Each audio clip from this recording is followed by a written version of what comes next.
Hey, thanks for joining us on Silent Sales Machine Radio. Got a new episode for you today with a guest who's going to be jumping on in just a moment. It's Amy. She's been through our coaching program. She is a proven Amazon course student.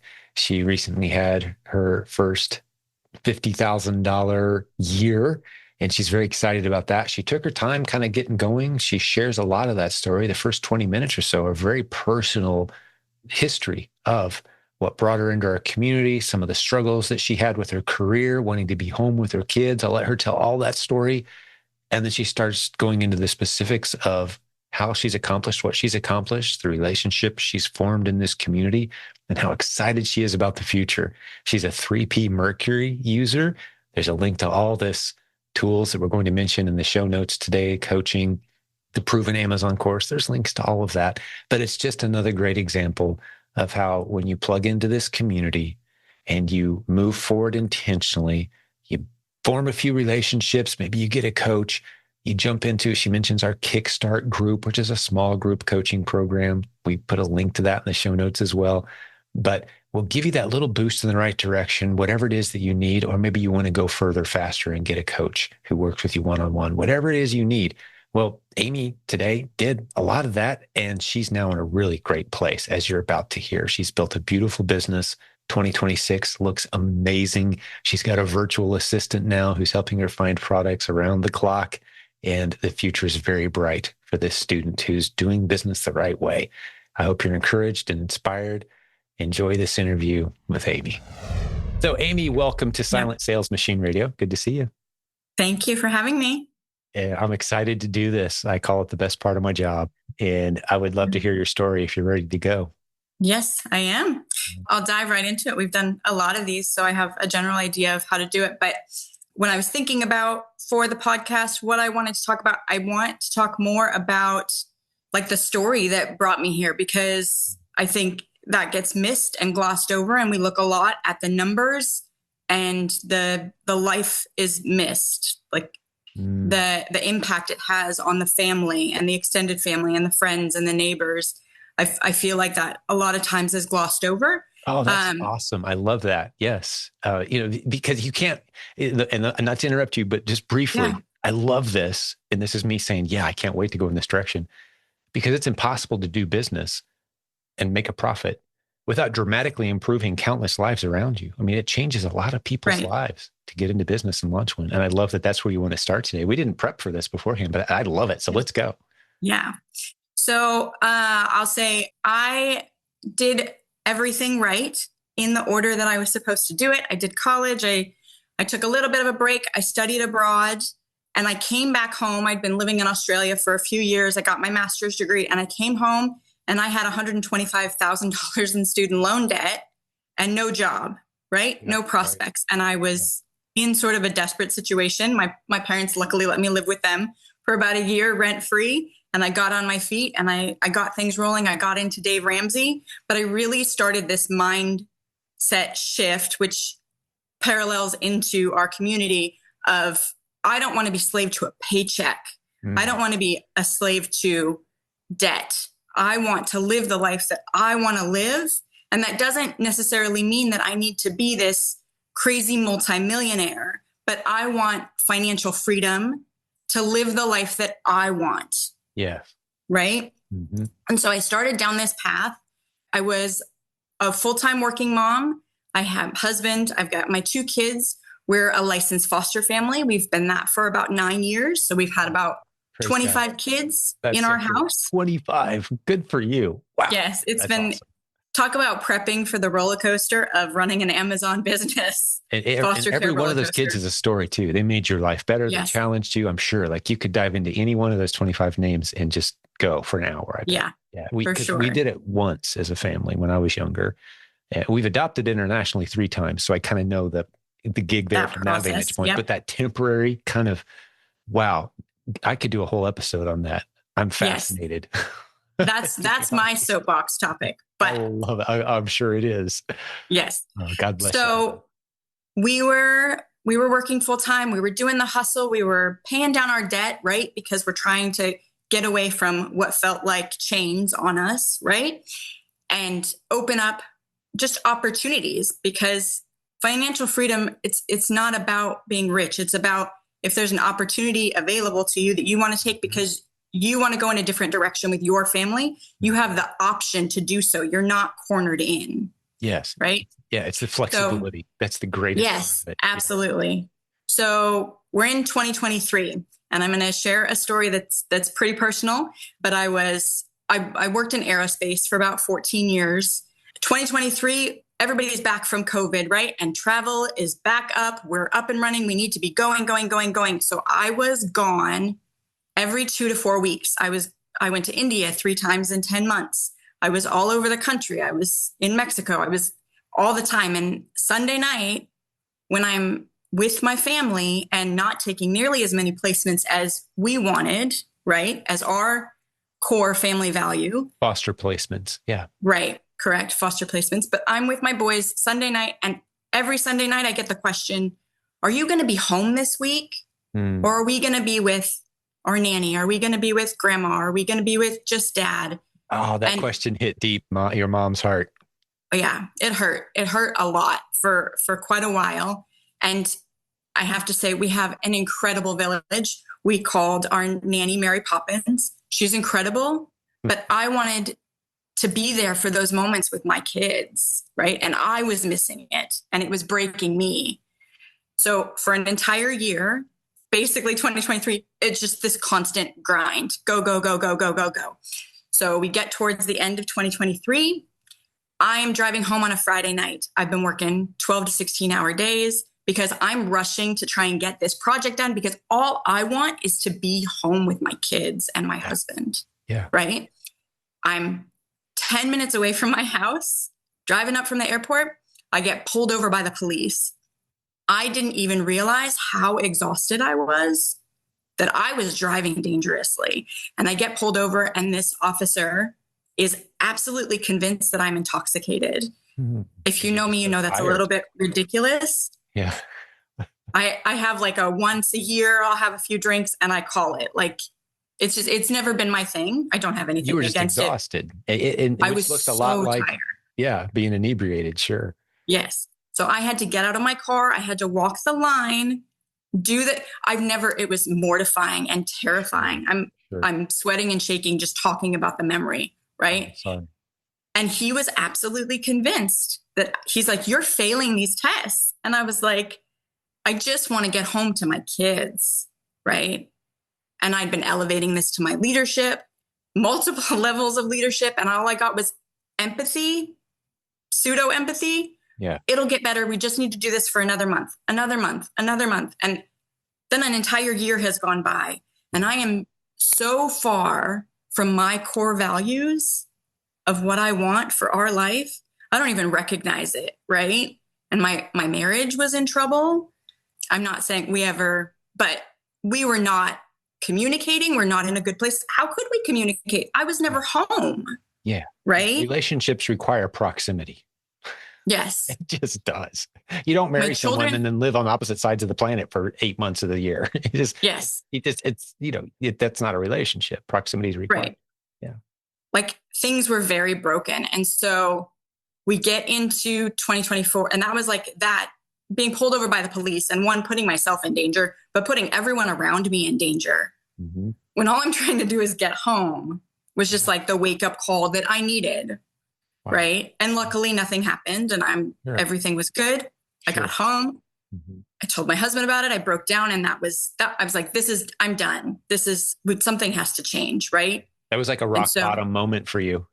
Yes. You hear addicts talk about that one moment where they're like, that's when I realized. Yeah, it was bad. Yeah. So we get home. I'm like, 2024, things are going to change. And so I started, okay, well, I'm going to shift my work schedule. And I started just telling my boss, like, I'm going to do this. I'm not going to do this. Like, I almost didn't care because we were starting to get ourselves financially in a position where I had more options, right? Right. You set up some boundaries with some confidence behind them. Yeah. Right. And all this to say, I loved my job. I was good at my job. Mm-hmm. People came to me to get all their questions answered. I thrived in that, right? But it was the constant, that being the priority instead of what needed to be the priority, my husband and my kids and my family, was being completely neglected, right? So 2024, I start looking, just dabbling online. What can I find? There's so much out there that's just wackadoodle. 99% garbage. Yeah. Yes. So I'm thinking about the MLMs and I'm like, there's affiliate marketing. And I got sucked into that for like a very hot minute, but at no point in like the 2 or 3 months where I was like, yeah, maybe I could do this, right? At no point did it feel good to me. So I'm like, I don't know. So timeline wise, so February 2024, I somehow got a clip of something you did and I listened to your ebook. Okay. Which I think everyone should listen to. Thank you. Hands down. And it's going to sound so silly to you, the calmness that you deliver, just like helped reset, like, it's not a gimmick. He's not setting off fireworks. He's not promising overnight success. Like all these things that I'd been watching and trying to find something where I fit, that's not you at all. You're just even keel. Like you put in the work, you get the results, the results are very exciting, but you never negate the fact that it is an incredible amount of work to get there. And you can do it in a few hours over a longer period of time, right? But it's work.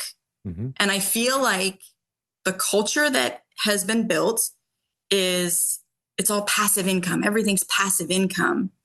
Nothing is truly passive income if it's actually going to work. Yeah. Someone's working. Someone's creating value. Yeah. Right. Someone has to be. And you can later down the line, you can set up systems, right, to make it more passive. Yeah. But you're never 100% going to step out of that and just let it go because it will crumble, right? That's not sustainable. You need to know what's going on. Yeah. And that's just a matter of understanding how the world works, really. I mean, it's unfortunate how few people understand how the world actually works. Anything worth having requires blood, sweat, tears, risk, work, and sacrifice. Yes. Literally everything worth having. And some people go into e-commerce and toss that out and think, well, I could have things without any blood, work, risk, work, sacrifice, new skills needed. No, that's about since you mentioned the book, please allow me a second to give it away. Yes, of course. Hearing this, go to silentjimdotcom/free11, get a copy of the book that Amy's talking about. We'd love to give it to you and you can go through the chapters there. It's free 11 because that's the 11th version of this book. We've updated it several times. Yep. Thank you for mentioning it. Yep. So then I just started listening to the podcast and it's not the same as Dave Ramsey, but it's very similar because it's just common sense, right? It's 2 + 2 = 4, but you have to do the steps to move forward. And so I just started listening to the podcast and you have to put things in your mind and in your ears that are positive, right? And are in the direction that you're trying to go. So I was on the fence from February to July. All I did was listen to the podcast. I jumped into the Facebook group and I just listened and I watched and silently observed, terrified to really do anything, right? Sure. Which describes more people than you might realize. Yes. They stay there. Just stay there for months or years. I've had people come up and say, I've been in the community for 7 years and I've never done anything. Can you please help me get past pulling the trigger? Like 7 years? Yeah. That's a the long record, time. by the way. Yeah. Without doing anything. Just love the community, but haven't done anything. Yeah. So then in July of 24, I jumped into a Kickstart group. Oh, cool.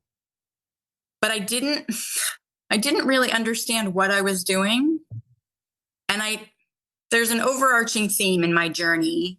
And to be 100% transparent, I struggle with it. I was really struggling with even doing the podcast this week because imposter syndrome is very, very real. I struggle with it all the time. It's not something you work through and you just get over, right? You're constantly working through it. And so I was like, well, Robin Joy runs Kickstart and it is incredible. Anybody who's starting, I 100% recommend you get the PAC course, you jump into Kickstart. you don't have to, but it really helps you get over those initial steps to get you moving in the right direction. I did not feel, I was like, I'm so new. I can't ask the questions I want to ask. I don't want to waste her time. I don't want to waste other people's time. And I really, so I was not vocal. I was not active. I sort of like read what they were doing, but I didn't really jump on it. Sure.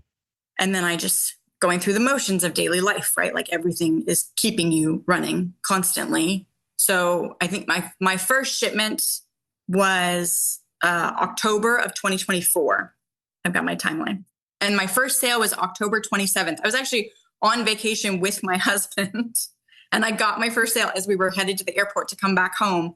Wow. And he's like, what do you mean? You only sent that in a couple of weeks ago. How did that happen? And I'm like, I don't know. I have no idea, but it did. Right. And that initial just like fireworks, like that proof of concept moment. You'll remember where you were. Yes. And it's like, it's ingrained. It's just burned in your brain. Those benchmark moments, that just, I love that first sale moment of like, whoa, okay. Proof of concept. Yeah. This is awesome. I want to do more of this. Yeah. That spark. I love it. So that was October 2024. I signed up for coaching right at like Christmas, that sort of December 2024. A little over a year ago. Mm-hmm. Yep. And so I got my reactive coach, which is Gail, and I got my proactive coach. I just really lucked out getting Robin Joy and by default, Brian also, because, they come as they're right there. They're right there together. Yes, absolutely. And there would definitely be times where she would say, Brian actually handles that part of our business. So I'm going to set up a call for you to talk to him because I haven't touched that in quite a while, but he touches it all the time. Right. And vice versa. Because they are a team and they run their business together. Right. Right. So I started coaching. I've made so many mistakes over the last year. One, just I love the inspiration on the Facebook group, but seeing the bar graphs and seeing everybody just climb, it makes you think that somehow this is just easy for them. Mm-hmm. And you look at that pretty picture and it's wonderful. And I'm so excited for everybody that's getting there. But what sometimes is missing out of the little blurb and the picture is all the sweat and sacrifice and mistakes that were made along the journey to get to that point. Right? Yes, of course. So I'm looking at that and I'm thinking, I should really be farther ahead. I should be doing more. Why isn't this clicking for me? Like, what is wrong with me? That's how type A's respond to other people's success, right? The driven high achievers were always like, why isn't it coming easy for me? It looks like it was easy. We kind of assume that right. It came easy for other high achievers. We expect perfection from ourselves. Like, I should be able to do that too. Yeah. Yes. And there's also like the core idea of running a replens business is simple, mm-hmm. but also losing weight is simple. Right. Does that mean everybody can do it? Having a great marriage is simple. Right. But in theory, it all is simple. It is if you put the work in, that's right? And you make the mistakes and you get the scrapes and the bruises and the blood. Mm-hmm. Right. And all this time, so I'm having these sessions with Robin Joy and I'm trying to get it going. And she's like, you're moving in the right direction. But remember how we had our last session and you did some of it, but you didn't do all of it. So you've got to follow through on every part of it. And I would get so bogged down in the data and the numbers. Sure. And she's like, you just got to pull the trigger. It's just a test. It's just a test. And I would drag my feet. Mm-hmm. And Gail the whole time is saying, hey, Amy, I'm over here. I'm your reactive coach. I'm here to help whenever you need. And I'm thinking, but I don't even know what I'm doing. So I don't want to waste your time. And she's like, every once in a while, popping up. And then it finally clicked with me. No, like all these little steps that I'm getting stuck on because Robin is helping me with the bigger picture stuff, like the big how-tos, right?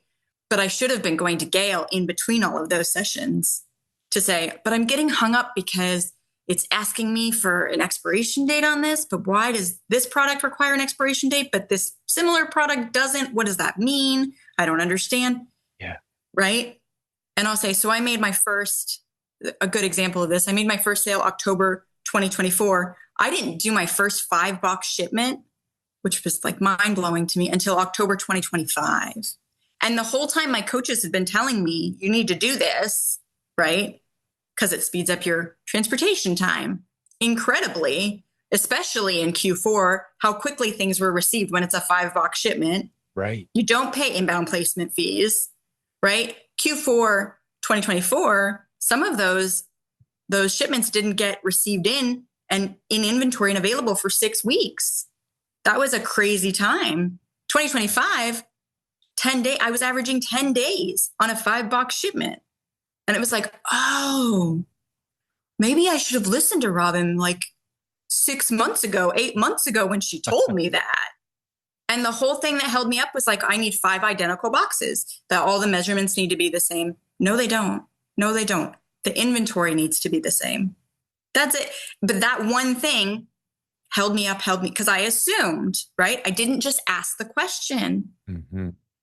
And that is so much of my journey in the last years. I just didn't ask the question. Let me just make an observation. Yes. Having coached thousands of people in our organization, not me personally, obviously, and having been a leader and playing a leadership role, I've made the observation and I've taken it as a personal challenge. And that becomes the greatest barrier to people who are capable of high achievement. I think the barrier we create for ourselves, and you just hit it, I'm going to just give it a name. Yeah. Is when we start thinking that I should know that, I'm not going to ask a question. Yep. Right. At the moment that I, as the leader, using air quotes, of this community, although I see myself on a very flat playing field with a whole bunch of other fellow leaders, but agreed. I'm the guy kind of paying the bill for some of the thing. Payroll has to be met. Like those are the directional decisions, whatever. But at the moment that I start having that thought, seemingly harmless thought, that I should probably know that, I'm not going to ask because I should probably know that. It's going to make me look like less than a leader or less than an aerospace engineer, right? It's going to make me look like less than these labels that I put on myself to ask a silly question. You stop growing right there. You're done. Right. And you paid the price with a year of a delay. Yeah. Because of that, right? Just that. And we're here for the questions. And I ask, and I think maybe I need to do even a better job of asking really stupid questions. And it's okay to call it a stupid question because the new guy who's been here a week knows the answer. It's like, you don't know that? Like, I don't know what's wrong with me, but no, I didn't realize that. But that it takes humility, it takes self-awareness, and it can really hold you back. It's a big deal. It's a big deal. Not being able to ask what you would consider to be a silly question or something I should already know the answer to. Right.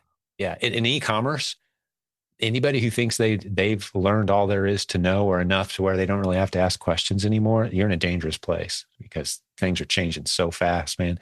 That's why I love newbies, by the way, because they come in and make observations. It's like, oh, I started using this new feature of Keepa yesterday and I just love it. And I'm like, what new feature? I didn't know that was there. What are you talking about? I've been doing this 15 years. I've never seen that. The newbie found it just by clicking around. Right.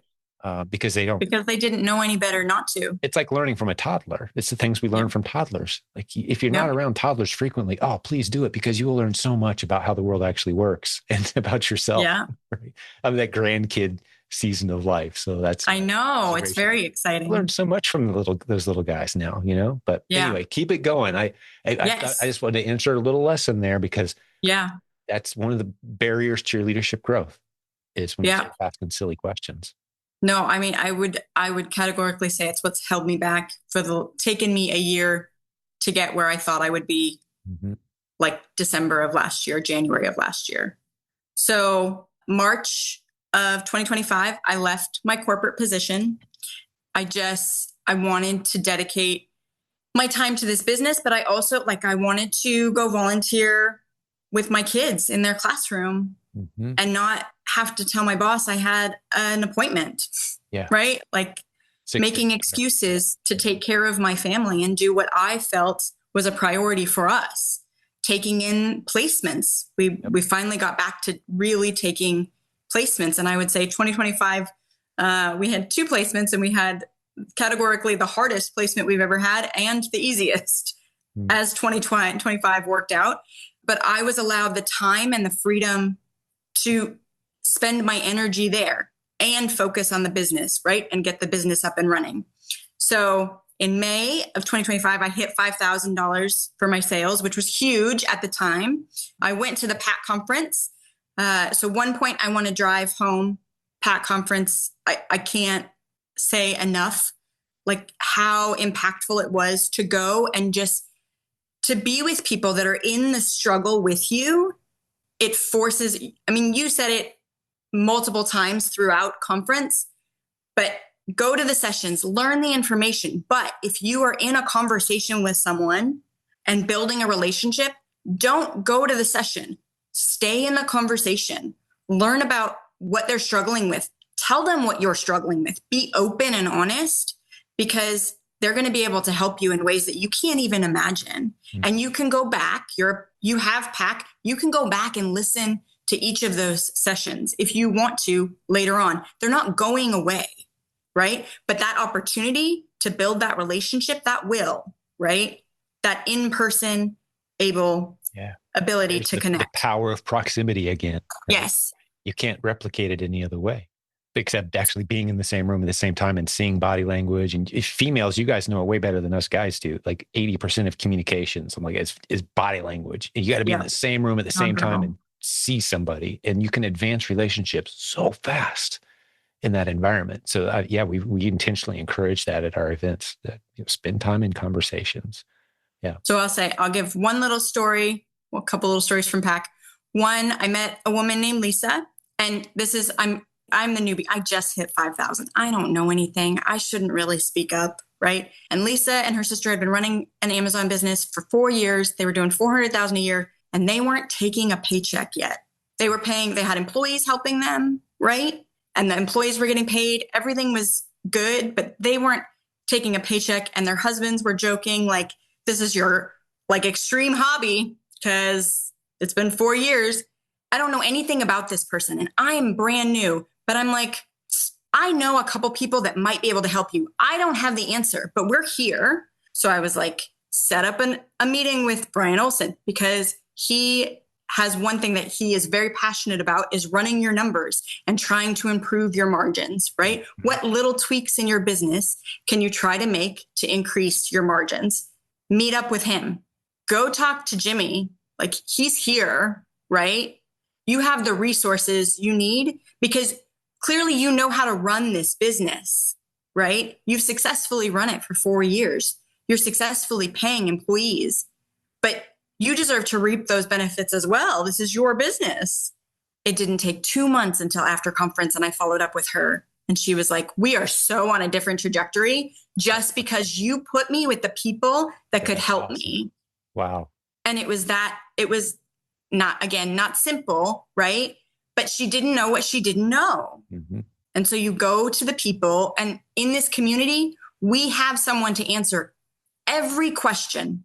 And that doesn't mean that every person knows the answer to the questions, but it's all about who do you have relationships with to get you where you need to be in this season. The solution to the challenge you're facing in business is a person. Yes. Is one of the themes around here. It's not the right course, the right training. I'm sure those things might help, but ultimately it's still a person.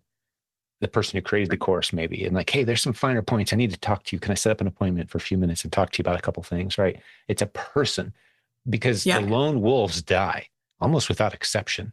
That's why I say this is a relational business. People think e-commerce, it's a glowing keyboard sitting up at 2 a.m. making money. Nope, that's not what e-commerce is. It's relationships. The solution to every challenge you're facing, even the challenge you were facing that you didn't realize you were facing, Amy, which was, I'm afraid to ask silly questions.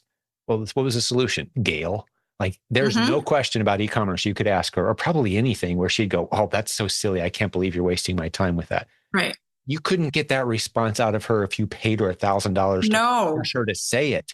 She's just such a giving, kind-hearted person in the right role in our organization.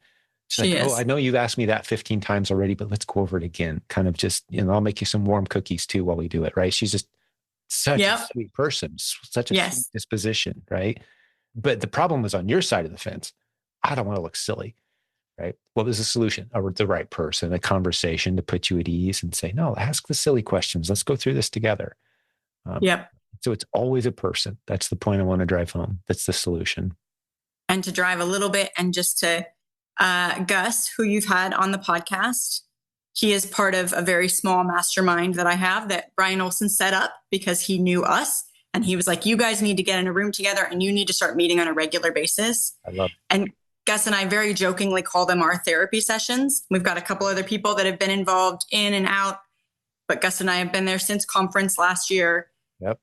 We learned so much from each other just by having conversations. Hey, this weird thing happened to me. Has this ever happened to you?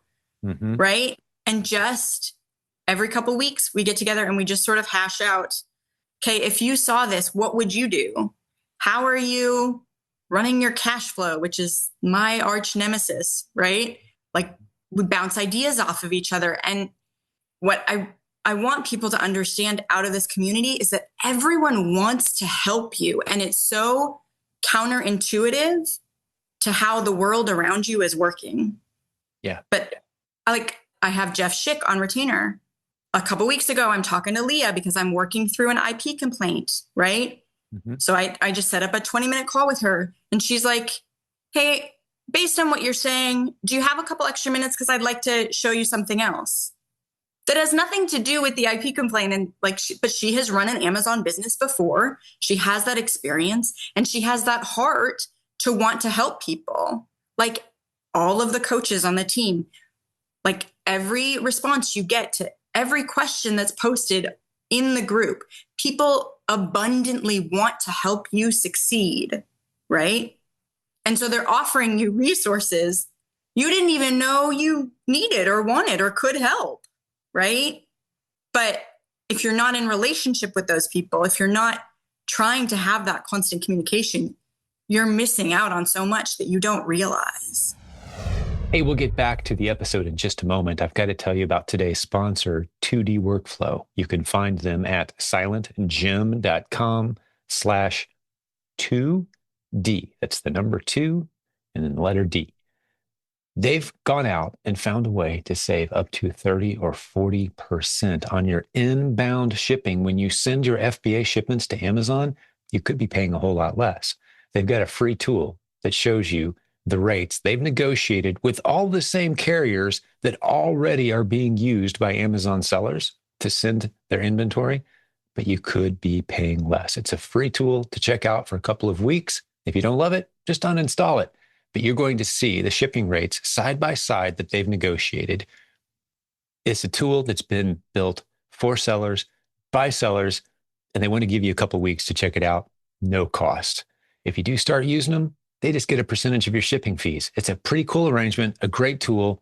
Go check them out at silentjim.com/2D. That's the number 2, then the letter D. Thank you, 2D Workflow, for sponsoring our show. Let's get back to the episode. Trying to have that constant communication, you're missing out on so much that you don't realize. Yeah, it blows my mind, the number of people that we have in this community. You know, we've been doing this 20 years, and there's a lot of people that don't do Amazon anymore. You know, life offered them another opportunity. They sold their business. They got an offer. Something happened, right? But they are still just so ingrained in this community of like-minded, abundant-minded entrepreneurs. And I don't think it's necessarily anything that's special to our group of entrepreneurs.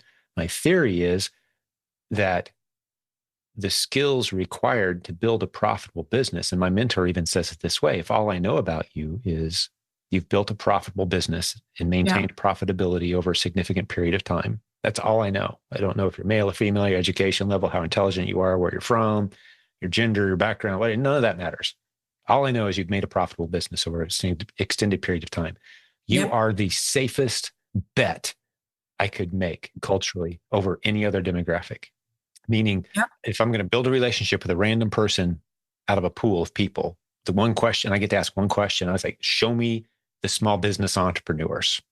Like, I want one of them. Any of them will do. Because again, the blood, sweat, tears, risk, work, sacrifice, and we understand it at a different level. Even we understand what it means to invest, to risk some of my own time and capital in the hopes of something better later, that sense of delayed gratification that our culture lacks. you've got to have it to run a business. Yes. And most people do not even understand the concept of delayed gratification. Unfortunately, they're at toddler level. Right. So yes. that's what you're experiencing is you're in this community suddenly. And it's like, wow, you call it a therapy session. You guys talk about more than just business. I'm sure We do. Of that's what course. develops in these groups. And you're dealing with someone of character and high quality people. That can't help but shape your life. That's a soapbox topic for me. I apologize, but it's just these, Yes. these little ancillary benefits that we've seen filter their way into the community that just blow my mind. And it's happening at scale. It's such an honor to be a part of a community like that. And I will also say the more vulnerable I am, when I put the walls like with Gus, and I'm 100% honest, like I'm really scared right now because running your own business is a fear.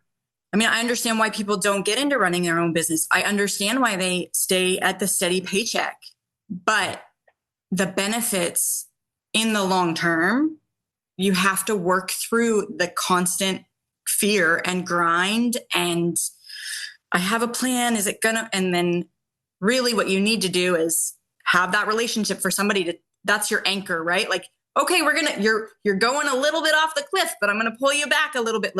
And Gus, literally this week we are sitting down and I'm looking at my numbers because 2025 taxes, I was doing my numbers. It's never a fun activity, right? And he's like, okay, but how much do you have in inventory sitting in Amazon? You're not looking at that at all. How much do you have in projected sales? What does Seller Board tell you are your projected sales? Because yes, things are going to happen, but I do find that the projections that Seller Board has are usually pretty close. Things can happen. I'm not saying it's a foolproof, but there's a lot of data that they put in to try and come up with that number for you.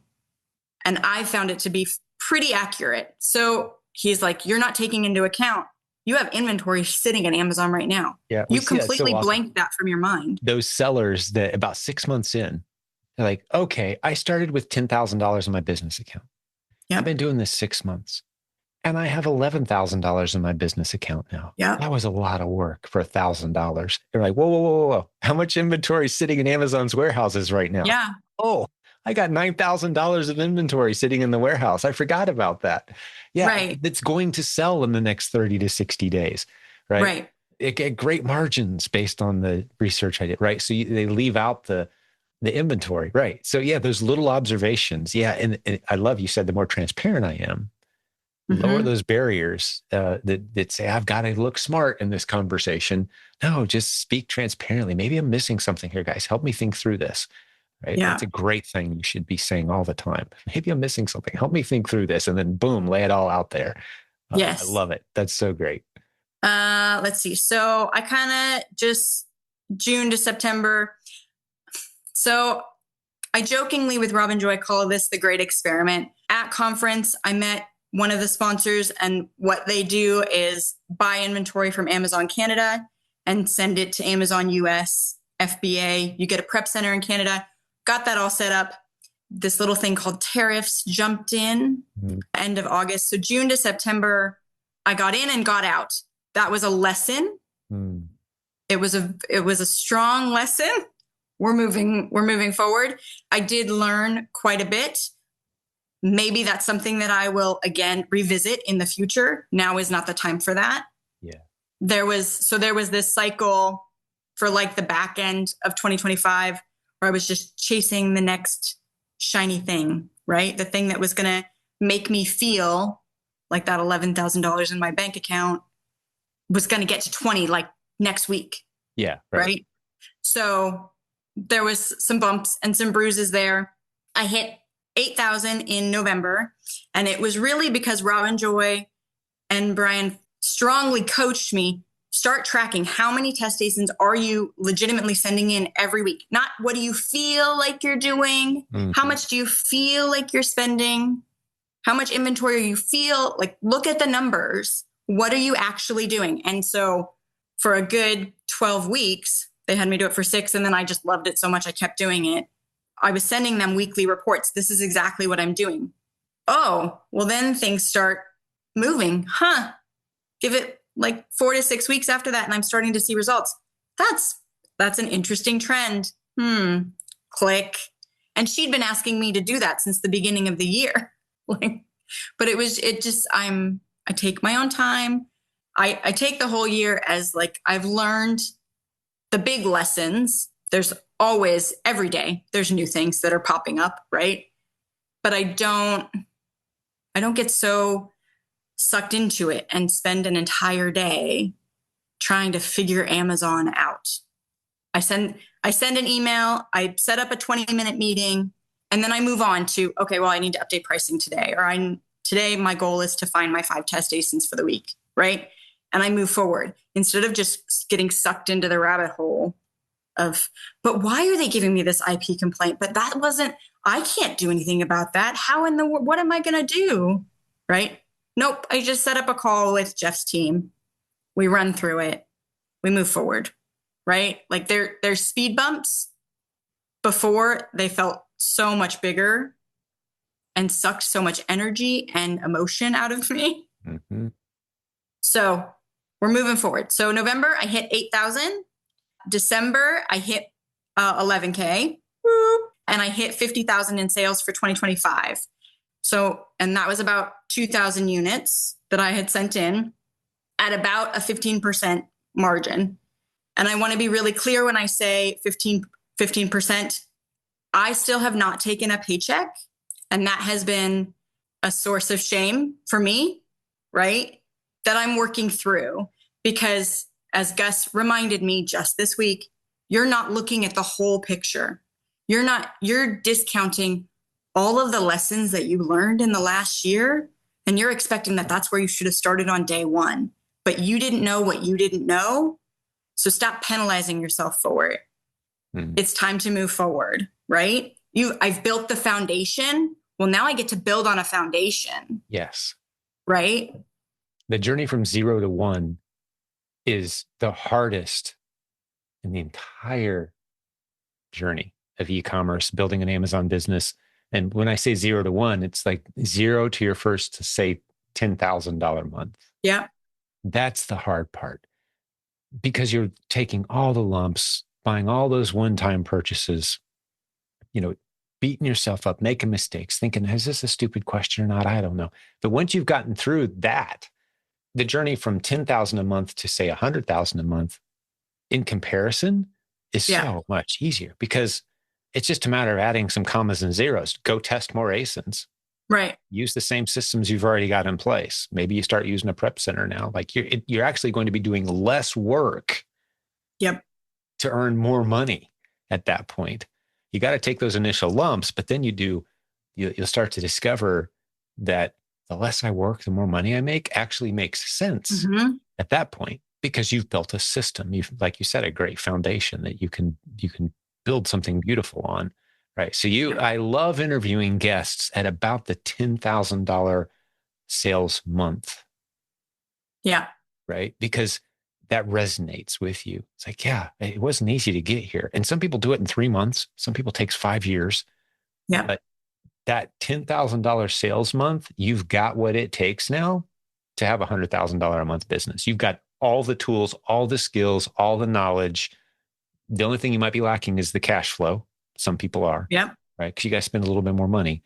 But when you're turning $1 into, $1.50, okay, how fast can we step on the gas? Right. Right. And not everyone can step on the gas at the same speed, but turning $1 into $1.50, let's do it over and over again as fast as we can. Right. That's where you're at. So congrats. You've done the hard part. You really have. Yeah. You've done the hard part. And it's so a good time to put the plug in for 3P, because holy man, I love 3P. Good to hear. I didn't know you were using it. I'm not using Merck yet. I've got my systems flowing through 3P, which again, and you don't know how easy it is to respond to IP complaints and things with Amazon, when all you have to do is just plug in your ASIN in 3P and it pulls everything up that you ever bought. Yeah. I love it. So rather than trying to dig through and, well, what did I do here? And well, I bought it, but I bought it from 3 different sources and I bought it over the last 6 months, and what a nightmare. 3P makes it so easy. And on my weekly runs, how much do I need to replan on my replens? Am I turning this test product into into a replen. What new test products? I'm building my catalog every day. So what's new from last week that I can test this week that maybe it was even in my catalog last week, but sellers have dropped off. The profit has moved up. The source has moved down. Whatever it is that now it's a good test product, 3P is telling me that information, right? So part of that also, another investment that I've made into my business, aside from coaching, is I jumped on the VA program. So I hired a VA in December. I have to really just give her a shout out because she is truly a much, much smarter person than I am. And man, did they get it spot on for who they hooked me up with. I interviewed 3 different people. She really seemed like the best fit. And her energy, her drive, her insane intelligence, she's coming up with easier ways to do tasks that I'm asking her to do. So I give her task A, B, and C. She comes back to me with, well, you asked for this. I did it, but I thought it would be easier for you to see it in this, not a pivot chart, because she does things fancier than pivot charts in Excel. Right. But she displays the information in a way that I don't even know how to do. Yeah. And now she's made the work that I'm giving her, it takes her less time to do. So she's finding even more ASINs for me. Right. What's the hourly rate for that VA? I pay her $5 an hour. Yeah. Which I know is on the higher end. Yeah. She is someone who's come from the corporate world and she has 20 years experience. Wow. She was managing teams. Mm-hmm. She blows my mind on what she was able to do. But also this role in working for my company is bringing her home to her daughter, who has special needs. It's allowing her to meet those needs, right? And the relationship that I've built with her, I'm so proud to know her as a friend. Yeah. Let alone have her work in my business. Shout out. What's her first name? Yes. Markar. Yep. Yeah. Let me just call time out for a second because we may have lost a couple people with a couple things we've tossed out here, and let's get the list. Yeah. Sorry. Real quick. No, when we say 3P, we're talking, of course, about 3P Mercury, the software, 3pmercury.com. There'll be a link in the show notes to all this stuff, right? And Amy's using that and tapping into it. She's not using the artificial intelligence features yet, but she will be soon because those are going to be rolled out to all accounts very soon. And you mentioned the VA program, which I had to look it up. That's why I slipped my glasses on there a minute ago to look at my phone. provenamazoncourse.com/VA is the link I was looking up.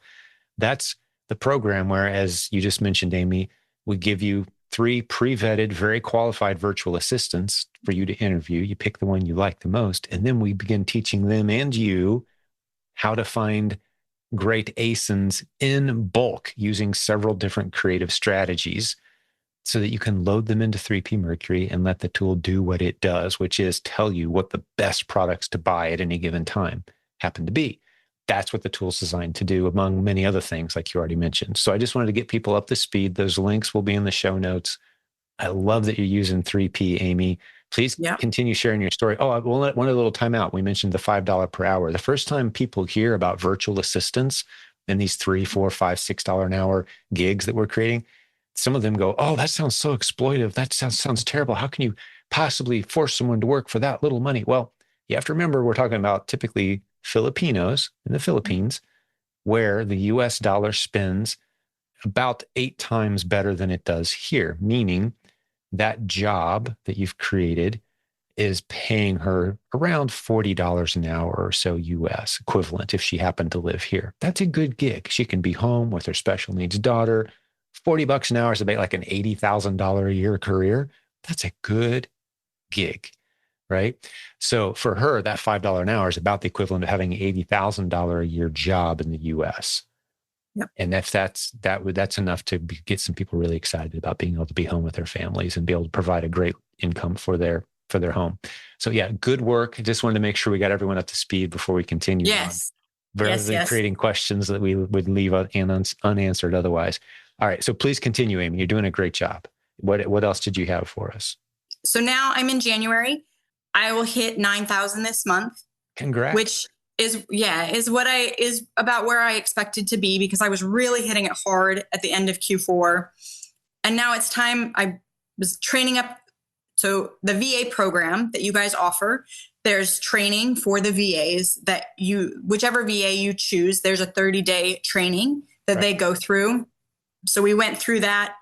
I spent a lot of my additional time with her, building our relationship, building how we were going to communicate together, how we were going to make this work, right? And make it a positive thing for both of us. So I didn't expect that January I was going to overdo December, because I wasn't putting in the effort in getting as many units into Amazon as I did in December. Sharpening your axe instead of cutting down trees in January. Yeah. Which is, you're setting yourself up for just a huge success in 2026. Yes. And I also would like to make that, I know we look at the graphs and it looks like every month climbing.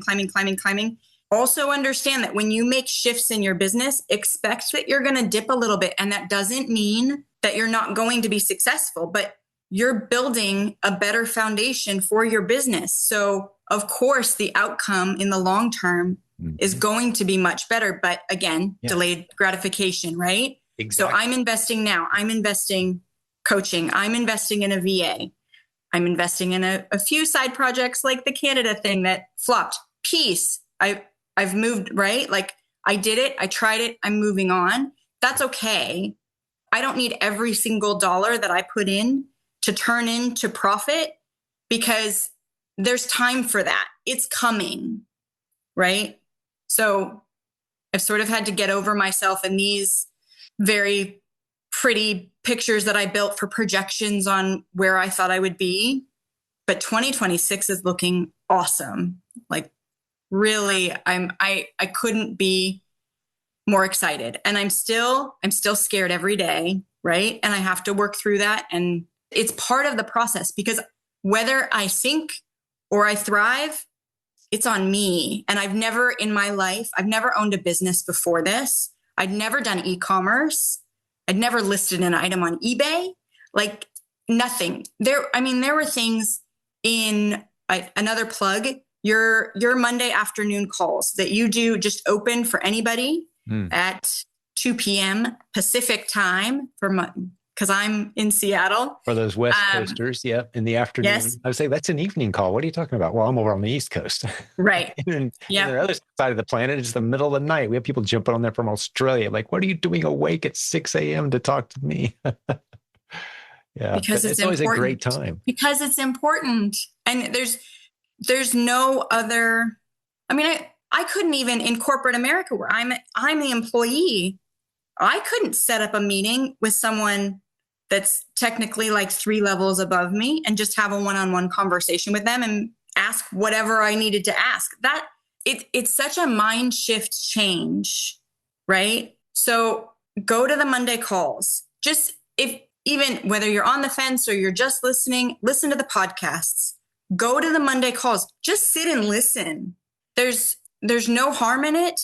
And I promise you, and I don't make it to all of them. I make it when I can. That's fine.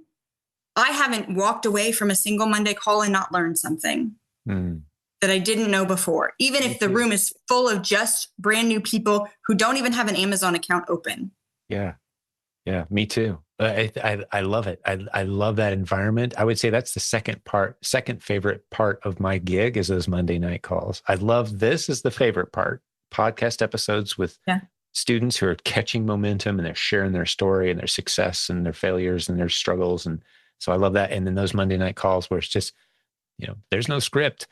I do a few minutes of, they call it the gym fomercial, just, the introductory comments that I do every week. It's a little different each week, but just making sure people know why they're there and what we're doing. And then we jump into Q&A and it's always such a great time. Yeah. Thanks for giving it a plug. I don't talk about it much on the podcast, but I'll stick a link in the show notes. It's the same Zoom link every week and it's always such a good time.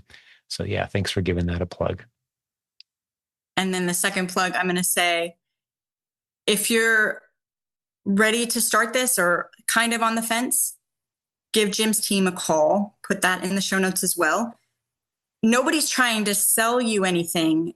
I don't know how to say it best, that everybody in this organization wants you to succeed. you give the analogy all the time of the candle versus the cake, right? Mm-hmm. You light someone else's candle. It does not diminish your own. But if you have a cake, everybody gets a slice and then it's gone. Too late. No success for you. Right. It's the abundance versus the scarcity mindset. Yes. Illustrated cake, candlelight. Everybody's got one or the other burning in their brain. Yep. You're either a cake person or you're a candlelight person. And cake people just don't feel comfortable in our community. They just can't figure out why.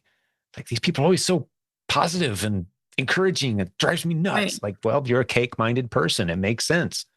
And they just told me about a tool that they're using. Why in the world would they share with me? Yeah, what's their this agenda? Tool that's helping them? Yeah. Why would you do that? Right. Yeah. Because your success does not diminish their success. And very likely your success increases theirs in some way that you don't even understand or see. Yeah. Altruism grates some people and they can't understand why. It's because they have a poverty mindset. Yeah. Right. And they can't figure out why other people being nice just makes them mad. Well, it's because you see the world through a lens that everyone's out to get something. And when you can't figure out what that something is, then that person must just be really evil. Okay. Go live your life that way in a hole. Yeah. Some of us love to see other people succeed, and a community of people like that is a pretty special thing. Yes. And I will say I still struggle on the days when I'm looking and I don't know. I still struggle with the scarcity mindset. Again, it's not something that you just get rid of. I'm in my 40s. Like, this has been an entire lifetime of being told you only get so much, you only get so much. Mm-hmm. Well, now it's taking time, but the way that I think about things is different now, because now I'm thinking, what do I want? Right? What do I want my life to be? What do I want my family's legacy to be? Not how am I going to get through the day and get this and right? All these tiny little things. Mm-hmm.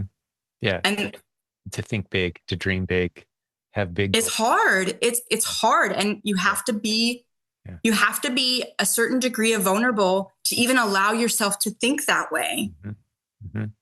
And, one of the big things that's going to be working against you culturally, it's an observation, again, one of my mentors made, is the fact that in our culture, I'm talking about, current Western civilization, success is demonized aggressively.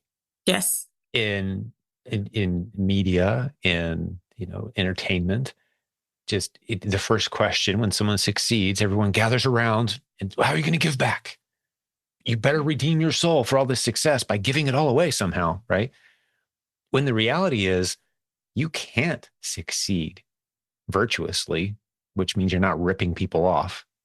Basically, you're not stealing money from them that they say, whoa, who took that? Where'd it go? Right? You're not ripping anyone off.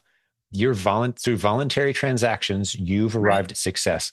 That requires giving at every level, sacrifice at every level, virtue at every level, leaving people better than you found them. Every step of the journey is how you become successful. But our culture kind of has it backwards. Oh, the successful people are the evil people. So you're forced with this internal battle now that you have to come to terms with, like, okay, I want to be successful, but success means being I'm evil. So I'm going to self-sabotage so that doesn't happen, because I don't want to be evil. Right. I just want a little success. And you can't be kind of successful in business. You're either rising or you're falling. Right. So, and you have to keep moving. It becomes this impossible to solve puzzle of self-sabotage, unless you're aggressively trying to climb. That's why when people say, well, I just kind of want, I want about $1,000 a month. I'll be good. I'll stop right there. If I got an extra $1,000 a month, for most people, it's twice what they have now. If I just had that, I'm good. But you're never going to get there. You got to aim way past that. And you got to keep going at each stage. Otherwise, you're going to undermine yourself and self-sabotage, because you don't want to be one of those evil people that has 3 times more than what you have right now. Right. For everybody, it's a different number. It cracks me up that people with 3 times more than you have, oh, there's something evil about them. It doesn't matter what the numbers are, right? Yeah. Our culture has forced that on us. So you got to break through that. You just have to. You got to come to terms with that. Like, oh, no, I'm going to aim way higher. Why not? Because you're going to be virtuous at every step of the way. Yeah. But yeah, sorry to soapbox, but I'm passionate about that. I get it. It's a real barrier. So one other thing, I'm trying to drive points home for people. You've done an excellent job. And I know one thing that Jim is very key on is that this is not a political arena.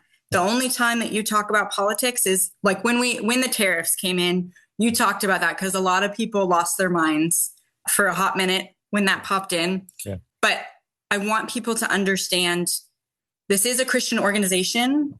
You don't have to be a Christian to be part of this organization. I think some people see that and they automatically assume this sort of exclusion. Mm-hmm. It couldn't be farther from that. You and your team, you don't care where people are coming from, what country they're coming from. You don't care what their background is. You don't care if they're male, female. You do not care. What you're trying to do, essentially, and maybe I'm speaking for you, is get people financial freedom so that they can live their best lives, whatever that looks like for them. And it's going to be different for everybody. But you're absolutely right. Particularly in this time that we are in our country, it needs to be reminded this is a positive place. And I guarantee you that politically, I believe very differently than a lot of people in the group. That doesn't get to the core of what the message is, right? We can still sit at a table and have dinner and have a discussion. And it's all going to be okay, right? Because we're seeing people as people. Yeah. I can listen to this podcast with my kids in the car. I don't have to worry, right? I have to filter so much of what they see and hear and be careful, right? Because they're kids and they don't deserve to take the pressure of everything that is coming in right now, particularly in this time. But this community, everyone wants you to live your best life, right? Build those relationships, find somebody, seek out. Maybe you didn't go to conference. Maybe you're brand new. Ask a question on the Facebook group. Reach out to the people that respond to you. It can start as simple as that. Yeah. It doesn't have, it's not hard. You have to allow yourself to be vulnerable enough to start to build those relationships. Yeah. You've heard me say it. You've been around long enough, Amy, that you've heard me say that if I only got to ask you one question about how you're approaching your business, that gave me the greatest possible ability to predict where you'll be in, say, 5 years. And I can only ask one question, and you gave me a very short answer, yes or no. That one question wouldn't be how many hours you're working, how committed are you, how many hours you're putting in, how much money do you have, right? It wouldn't be that. The one question would be, how intentional are you about the relationships you're pursuing in this community? On a scale of 1 to 10, let's say, if you're like, oh yeah, I'm all in. I'm reaching out, I've got a list of people I met last week. And here's people I'm going to follow up this week. That person's going to make a lot of money and they're going to have a great time doing it. The person who says, well, no one really yet, I'm still trying to figure it out. That person's not going to go anywhere. The intentional relationships are the path with the side benefit of making a whole bunch of really great friends. And from a biblical perspective, that's the reason God gave us business. You can throw the book out if you want to, but I'm just saying, when you dig into that book, the reason God gave business to humanity was to force us into interdependent relationships where we rely on each other, when we build relationships with each other. He doesn't want us all off on our own little island figuring out how to make a campfire and survive. He wants us relying on each other, just like any parent would. I want my kids to need each other. I want them to have strong bonds of reliance and dependence on each other. God wants the same thing. How's he do it? Business. So the relationships aren't a side benefit. They're the whole point. Right. So we focus on that from the get-go. Build relationships with people. Strike up, form bonds. Form strong bonds. That is the path forward. And the money will flow as a result. It just will happen as a side thing. Right? That's our approach around here. So I love that was the theme of a lot of your closing comments here, just encouraging those relationships, because you've heard me say it many times, and it sounds like you're all in on that. So good stuff, Amy. Good stuff. I wouldn't be here a year later after the struggle that I've put in if I didn't have the relationships that I have built to fall back on. I would have bowed out. Yeah, for sure. And that's human nature. Yep. Yeah. Well, there's so much more we could say, but I've got another Yep. podcast episode Yep. starting just moments from now with another great guest. I can't wait to dive into their story. But man, Amy, you've done such a great job today. I really appreciate it. Thanks for being with us today. Thank you. Thank you so much. And for the listeners, if you enjoyed this, I'd love to remind you as we wind down this episode that we have hundreds of other episodes with proven Amazon course students, 3P Mercury users, coaching students from this community. And you can come meet them if you'd like anytime in our free Facebook group, or scroll back in time on this podcast and listen to those hundreds of interviews, dozens of recent great stories like Amy's. And I was encouraged today. I hope you were as well. Thanks for being the best part of our show. Hey, Amy, thank you for being here. Appreciate you, my friend. Yes. Thank you so much. Talk to you again soon. Bye for now. Hey, thanks for spending some time with us today. One last time before I let you go, I want to remind you about that free offer from 2D Workflow. They're the ones that can help you save a lot of money on your inbound shipping with FBA. They've gone out and negotiated great rates with all the carriers you're already using, and you can see a side-by-side comparison as you're preparing your shipments. And if they have a better rate, use it. It's the same carrier, less money. Why not? Go check out silentjimdotcom/2D, the number 2, the letter D, to see 2D Workflow. Thanks for spending time with us today. We'll have more great episodes for you very soon.